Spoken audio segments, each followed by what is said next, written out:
So, I give you another one. I just wanted to do this because, just listening to the conversation sometimes, it's my duty is more than just seeking political office. My duty is to make sure that we elevate the political conversation. So, I give you another one, which I found quite interesting, and listen to this one.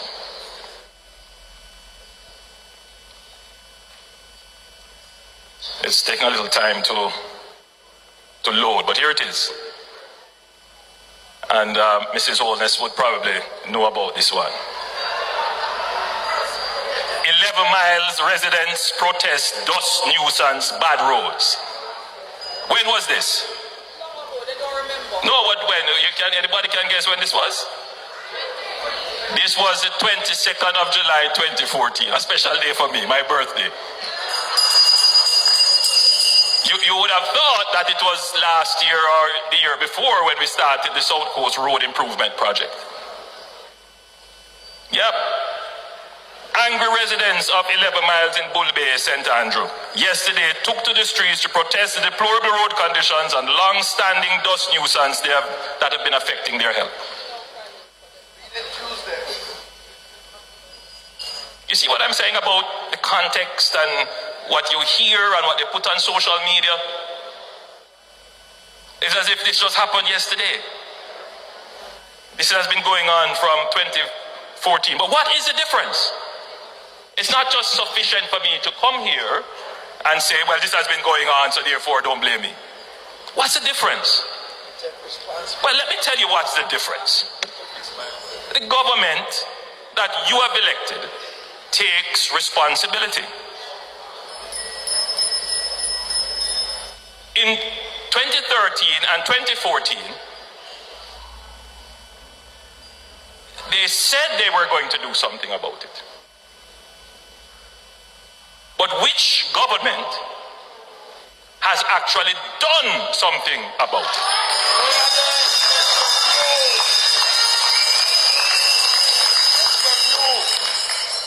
We now have the Spark program that Chairman Montague, the Member of Parliament, now for the era, he was the Member of Parliament then,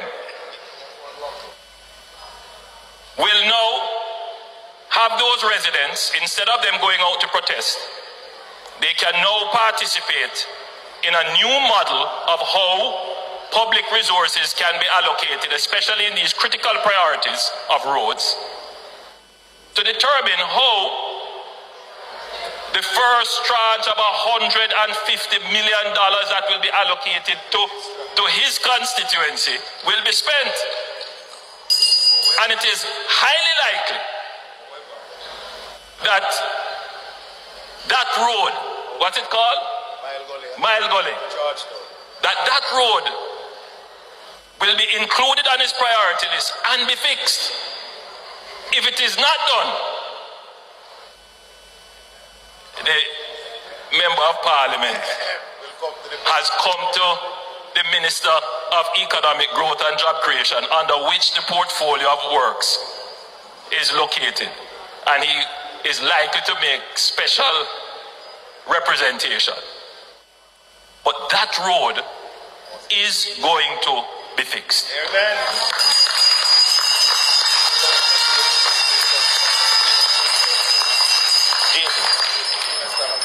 And I see the council for the area, who was quoted in the article as well, that Jason James, that road will be fixed. No.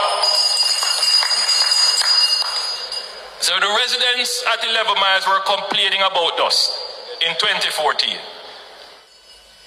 When you look at that beautiful stretch of road that was now built, the South Coast Road Improvement Project, the people there in 11 miles and all of that stretch, they are seeing the benefits of a government that takes responsibility and acts.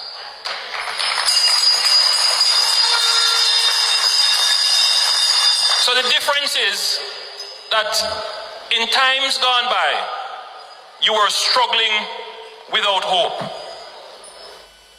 without real prospects of change happening. And why was this? Because our economy was floundering. No, because you made a good choice to put a good team in, to properly manage the economy without being a burden on you, but bringing more resources. We are now able to put in place long-term programs to address these long-standing problems.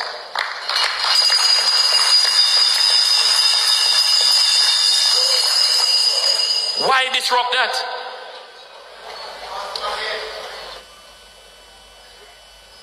Why disrupt that? You have first, this is the largest ever allocation to repair roads. The largest ever. And, you know, I don't want to say everything here because I do have a budget speech to make. But I want to share with you one other thing, because again, the conversation needs to be put into context, and I'll share this one with you. So this one is about health.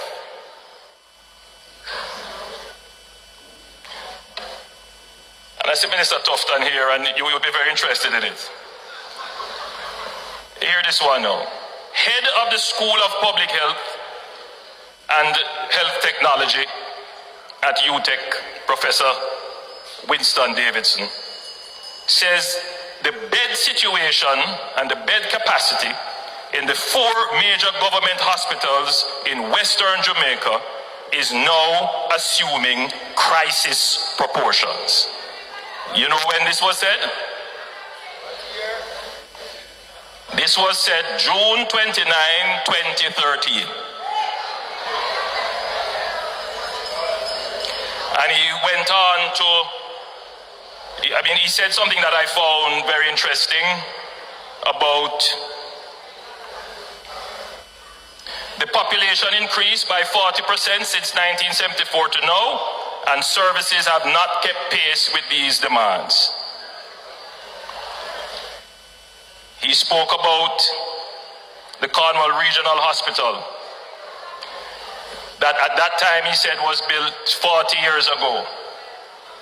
The Cornwall Regional Hospital has a bed complement of 417, and the rate of occupancy is 91%. In other words, it is a facility that is the main hospital in the Western region, which is almost always full.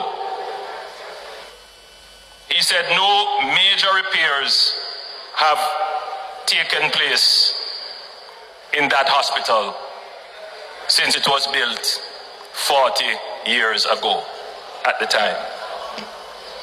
What is different now? Yes, we still have bed shortages. Yes, patients have to wait.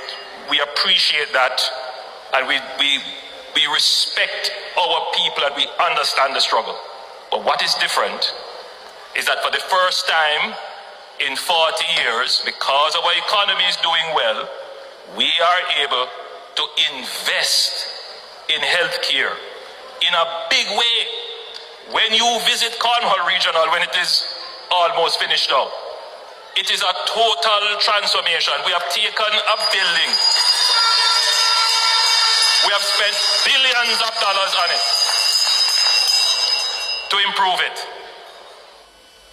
In addition to that, we are building the Western Child and Adolescent Hospital, which will increase capacity for service in the Western region. We are building and expanding a Type 5 clinic. I toured there a few weeks ago.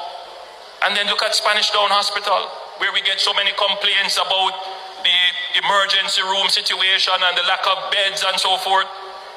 We are building a brand new wing, massive